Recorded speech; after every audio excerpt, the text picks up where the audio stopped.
நடுக்கடலில் கப்பல் எரியுதா? கேட்கவே வினோதமாக இருக்கே.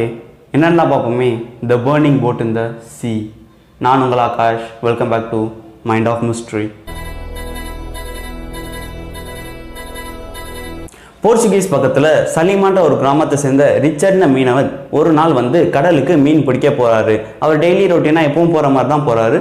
பட் அன்னைக்கு ஒரு நாள் ஒரு அன்யூஷுவலாக ஒரு திங்கை கவனிக்கிறாரு. என்னன்னு பார்த்தீங்கன்னா, நடுக்கடலில் ஒரு போட் எரிஞ்சுக்கிட்டு இருக்கு. அந்த போட்டில் இருந்து ப்ளீஸ் ஹெல்ப் அப்படின்னு கத்துற மாதிரி சத்தம் கேட்குது. இவரும் உடனே அந்த போட் பக்கமாக அவர் வேகமாக போய்கிட்டே இருக்காரு.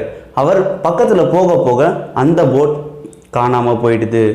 இதை பார்த்து அவர் ரொம்ப கன்ஃபியூஸ்டாக வர்றாரு. எனக்கு இது என்ன மனப்பிரமையா? பட் அது எனக்கு பார்க்க ரொம்ப ரியலிஸ்டிக்காக இருந்துச்சு அப்படின்னு நினச்சி இவர் அவரோட தாட்ஸையே போட்டு குழப்பிக்கிட்டே இருக்காரு. அவர் வழக்கம் போல் ரிட்டர்ன் ஆகும்போது அவர் வீட்டில் இருக்க அவரோட மிஸ்ஸஸ் ரிச்சர்ட் கிட்ட சொல்கிறாங்க, இந்த மாதிரி நான் இன்னைக்கு கடலுக்கு போகும்போது ஒரு கப்பல் பற்றிக்கிட்டு எறிகிறத பார்த்தேன். அண்ட் அந்த கப்பலில் இருந்து யாரோ ஹெல்ப்னு கத்துன மாதிரி சத்தமும் கேட்டுச்சு. பட் நான் பக்கத்தில் போய் பார்க்கும்போது அங்கே எதுவுமே இல்லை அப்படின்னு அவர் சொல்லும் போது அவரோட மிஸ்ஸஸ் என்ன பண்ணாங்க, இது ஏதாவது பிரம்மையாக இருந்திருக்கும் அப்படின்னு சொல்கிறாங்க. பட் அவர் இது ரொம்ப ரியலிஸ்டிக்காக இருந்துச்சு அப்படின்னு சொல்கிறாங்க. அது மட்டும் இல்லாமல் அவரோட ஃப்ரெண்ட்ஸுக்கிட்டையும் இதே விஷயத்த சொல்கிறாங்க. பட் அவர் ஃப்ரெண்ட்ஸும் ரொம்ப யோசிச்சுக்கிட்டே என்ன இவர் இப்படி சொல்கிறாரு அப்படின்லாம் யோசிச்சுக்கிட்டு அவங்களும் ஒன்றும் பெருசாக யோசிக்காமல் விட்டாங்க. 2 நாள் கழித்து மார்னிங் அந்த கடற்கரை ஓரமாக ஒரு போட் கரை ஒதுங்கியிருக்கு. அதுவும் அவர் சொன்ன மாதிரியே எரிஞ்ச நிலையில். அந்த போட்டில் பார்த்தீங்கன்னா மொத்தம் 3 டெட் பாடிஸ் இருந்திருக்கு. அந்த 3 டெட் பாடிஸும் மொத்தமாக தீயில் எரிஞ்சு போயிருக்கு. பட் அந்த டெட் பாடிஸ்லாம் எப்படின்னு பார்த்தீங்கன்னா எரிஞ்ச நிலையில் இருக்கிற அதுவே கொஞ்சம் அழுகி போய் இருந்த மாதிரி இருந்துச்சு. உடனே அவங்க போலீஸ்க்கு ஃபோன் பண்ணி எல்லாத்தையும் இன்ஃபார்ம் பண்ணிடுறாங்க. இந்த இன்சிடென்ட் நடந்தது 1859ன்றனால அந்த டைமில் இந்த போஸ்ட்மார்ட்டம் ரிப்போர்ட்டெல்லாம் ரொம்ப அக்யூரேட்டாக வராது. ஒரு மாதிரி அப்ராக்சிமேட்டாக இதுலேருந்து இதுக்குள்ளே இந்த மாதிரி நடந்திருக்கலாம், அந்த மாதிரி தான் வந்திருக்கும். ஸோ அதனால அவங்க என்ன பண்ணுறாங்கன்னா, இவங்க இறந்து ஒரு 5 மாதம் இல்லை 5.5 மாதம் இருக்கும்.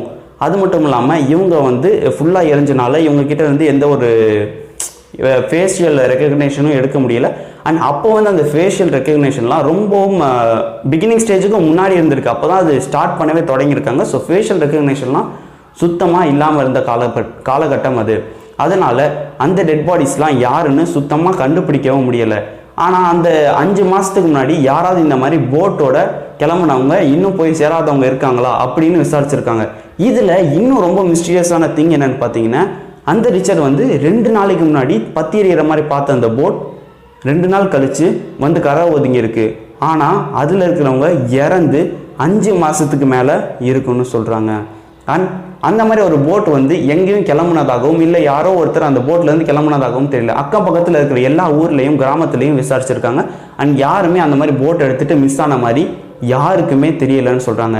இந்த போட் எங்கேருந்து கிளம்புச்சு, திடீர்னு நடுக்கடலில் 2 நாளைக்கு முன்னாடி எப்படி பத்தி எறிஞ்ச மாதிரி தெரிஞ்சது. அண்ட் 2 நாளைக்கு அப்புறம் பார்த்தா 5 மாதத்துக்கு முன்னாடி நடந்த இன்சிடென்ட் மாதிரி அந்த போட் இருந்திருக்கு.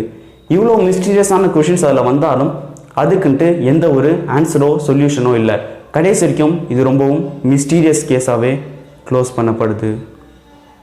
This is Akash signing of.